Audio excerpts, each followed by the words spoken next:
Assalamualaikum warahmatullahi wabarakatuh. Saya Nisa Najlatus Soliha, NPM 18110100053, jurusan Pendidikan Agama Islam UIN Raden Intan Lampung, semester 6.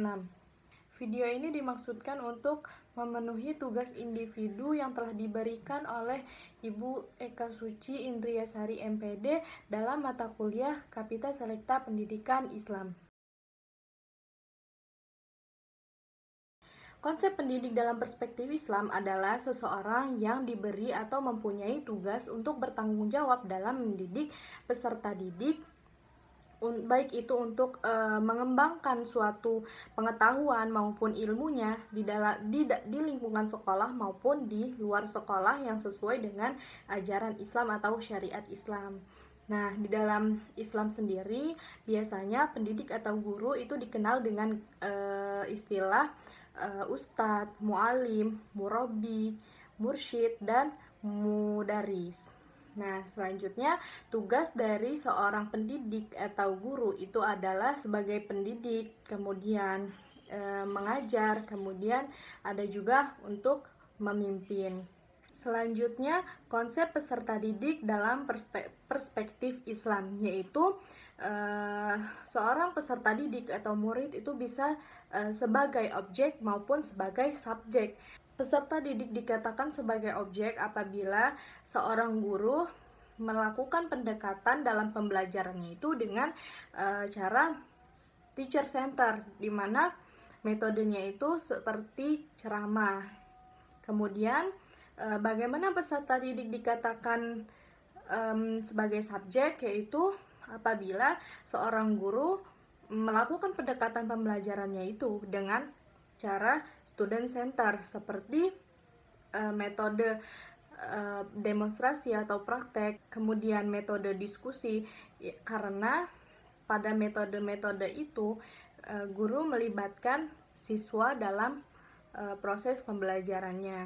Peserta didik dalam perspektif Islam yaitu seseorang yang berakhlak mulia kepada gurunya sebagaimana yang terkandung dalam nilai-nilai Al-Quran. Nah, di dalam Islam juga peserta didik atau siswa itu dikenal dengan murid, at-talibun, dan al-tilmizun. Kewajiban seorang pendidik kepada peserta didik menurut Imam Al-Ghazali itu yang pertama adalah pendidik itu bisa menaruh rasa kasih sayang kepada peserta didiknya sebagaimana mereka menaruh kasih sayang seperti anaknya sendiri. Lalu yang kedua itu tidak mengharapkan balasan jasa kepada peserta didiknya. Selanjutnya itu ada memberikan nasihat-nasihat atau motivasi kepada peserta didiknya untuk membangun semangat peserta didik dalam melaksanakan atau mengikuti pembelajaran. Selanjutnya ada mencegah peserta didik untuk melakukan perbuatan-perbuatan yang tercela, yakni dengan cara yang lemah lembut ataupun dengan cara yang halus. Selanjutnya menggunakan bahasa-bahasa yang dapat dipahami kepada peserta didik dalam menyampaikan suatu pembelajaran yang sesuai dengan tingkatan siswanya.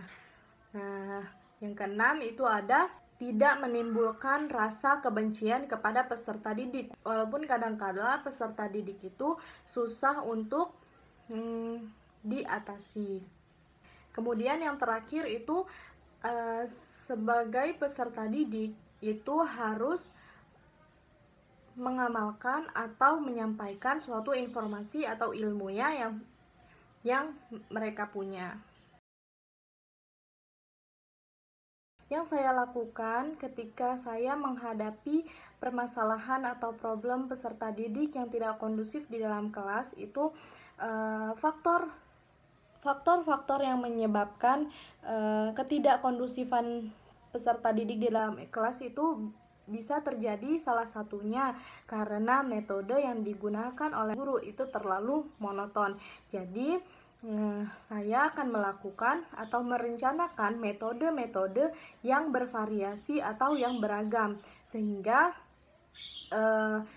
apabila di dalam kelas A mereka cocok menggunakan metode ceramah, namun di dalam kelas B metode ceramah itu tidak cocok digunakan oleh mereka. Maka saya melakukan atau memvariasikan metode dengan menggunakan metode, bisa menggunakan metode demonstrasi atau seperti praktek tersebut.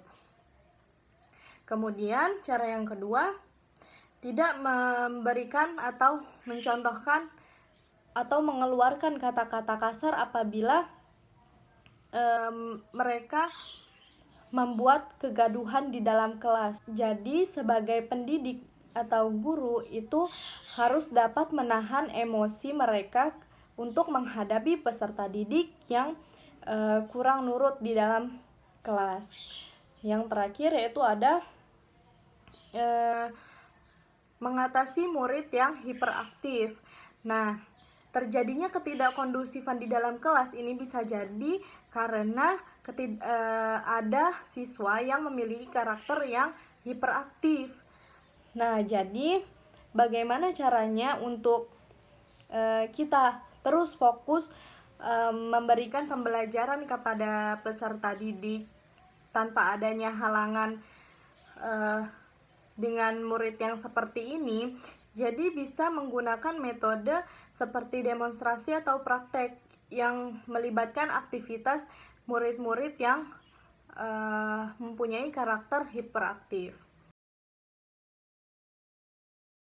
Yang saya lakukan ketika menghadapi permasalahan atau problem peserta didik yang sulit untuk memahami materi yang disampaikan.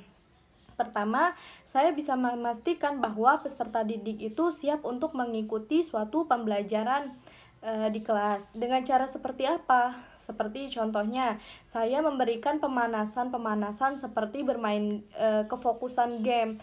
Nah, di situ apabila mereka telah fokus, maka mereka bisa dikatakan siap untuk mengikuti suatu pembelajaran tersebut. Selanjutnya, itu ada memberikan catatan di papan tulis mengenai pokok-pokok atau poin-poin yang ada di materi yang akan saya sampaikan. Selanjutnya, saya bisa menggunakan atau memaksimalkan media yang ada atau yang cocok untuk menyampaikan materi pembelajaran tersebut. Suatu informasi atau ilmu dapat tersampaikan dengan baik kepada peserta didik, salah satunya yaitu dengan cara menggunakan media. Media itu sangat banyak jenisnya, sehingga dapat disesuaikan saja dengan materinya. Contohnya tentang mengenalkan tradisi-tradisi yang ada di Indonesia. Di situ saya bisa menggunakan media interaktif atau video yang dapat disampaikan kepada peserta didik sehingga mereka dapat mudah memahaminya. Setelah media itu telah cocok untuk digunakan dalam pembelajaran tersebut, maka akan mudah sebagai siswa atau peserta didik untuk memahami suatu materi yang disampaikan. Selanjutnya yaitu setelah semuanya dilakukan, saya sebagai guru itu bisa memberikan kesempatan kepada peserta didik untuk bertanya mengenai materi atau pembelajaran yang telah dijelaskan oleh guru. Nah, saya juga memberikan jawaban atas pertanyaan yang tersebut dengan kalimat-kalimat atau kata-kata yang mudah dipahami kepada peserta didiknya, seperti misalkan menambahkan suatu contoh-contoh yang terjadi di kehidupan nyata. Terima kasih, saya akhiri. Wabillahi taufiq wal hidayah. Wassalamualaikum warahmatullahi wabarakatuh.